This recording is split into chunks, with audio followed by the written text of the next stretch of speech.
All right, so I spoke on this earlier on SportsCenter, but you know, tragic loss.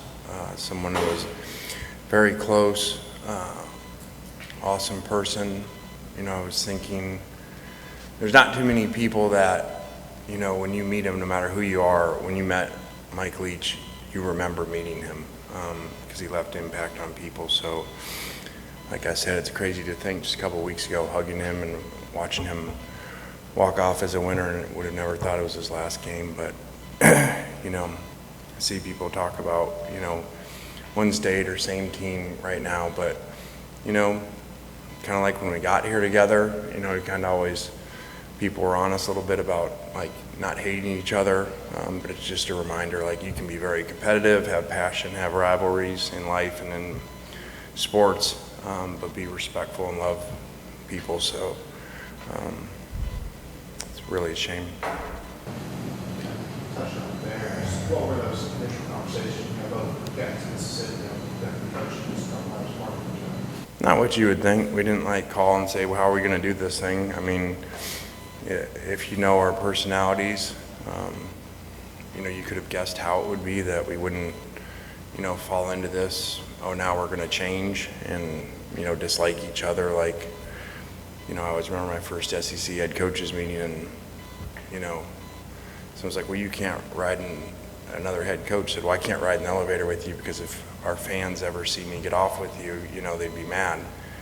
And I was just like, okay, I don't understand that. So my point is, that's kind of how it's supposed to be down here, and we never had a conversation because that's just not our personalities and how we'd be. So, you know, you don't always look forward to every coach meeting, you know, before games, you know, but I always did him, and he was just always amazing. And I always had to say, okay, I got to go now, coach, you know, because he was going to keep talking forever. And it was always unique because every conversation I'd always say to myself, or I'd come back to a coach that, you know, played for him or something and say, somehow he started over here and I have no idea how he got over here in the conversation. But that was just him. Wayne, could you comment just generally on the environment of the transfer portal and the NIL right now? Crazy. I mean, there's just so much going on, you know, with practice and you want to get on a plane now and you recruit, which kind of always was the case, but then guys coming in here and flying back because there's official visitors here at the same time as practice, at the same time of going to see kids, at the same time of guys every day going in the portal. So it's not like the old days where you knew who the recruits were. They're changing every day. So, I mean, it's not really ideal. It is what it is. We're trying to manage it the best that we can. You know, I think at some point they've got to let the portal guys sign or something, because, you know, now these guys go in and you're really recruiting them until school starts, which, you know, is in January at some time. You know, that's a long time for a lot of people chasing a lot of people around. Wayne, are the conversations with transfer portal guys, are they more about NIL this year than they were maybe this time a year ago? How much of it is about NIL? How much of it is about playing time, opportunity, that kind of thing? NIL comes up with every portal guy now, where before it was, you know, just some. I think that I kind of said we hit a window last year where everybody wasn't going that direction, and if teams had success with portal players playing well, like you saw around the country teams do, more coaches would make decisions to do that, because you saw some early on say, well, we're not going the portal direction. Well, I don't think anybody's saying that anymore. And so it's gotten a lot more competitive, and yeah, I don't think that there's been any conversation with a portal player or a recruit nowadays that they or someone around them does not bring up NIL in the first conversation. Coach, can we get a little insight on Coach Garrison, why you chose him, what his strengths are, whatever? Yeah, great coach, great person. I'd actually tried to hire him before, but couldn't get him out at the time here when we first got here, and have coached with him before, and it's a really cool transition to go on the road with him yesterday, and it's very unique to have a head coach, offensive coordinator, offensive line coach that have all worked together before in the same roles. So we were all at FAU at the same time. So it makes it a very easy transition for players and for recruits. It's a lot of people leaving for the portal and coming and going in college football, staff changes. Is it difficult to keep guys focused for one more game at this time of year? Sure, it's very challenging. I mean, we have players going in the portal, some, are gone, won't play, refuse to play, and so they're obviously not with us anymore, and then there's some that are in and that are still playing, like what we had a year ago. So, I mean, it's very challenging. You got kids missing practice for official visits, other places,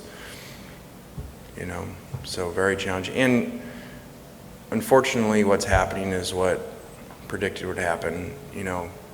People like attention. Kids love attention, especially. So, if I don't go in the portal, it's kind of like, well, what about me? I played good or I didn't play good, and I'm not getting any attention. So it's kind of like, here's the first group that went in, and now you have more going, well, maybe I should go in, Maybe I can go get more NIL. I can get some attention. So that's why you're seeing an increased number that are kind of surprise portal guys that, it's really kind of rare, like I tell our coaches, for the kid that just says, hey, I'm good. I don't need more attention. Lane, is there a particular area or position that you feel like you need reinforcements in portal-wise right now? We look at everything because it's, again, so moving and flowing about what we're losing in the portal. Also, we have a number of guys that haven't decided whether they're going out early for the draft, so we look at everything. It looked like today that a couple guys were missing, but a lot of your team is here and playing. Was opt-outs anything that this team even discussed with you over the past couple weeks, or was it not even kind of in the forefront of some of those guys' minds? We may have had one or two conversations, but no one is doing that, which is awesome. Committed to their team, to playing.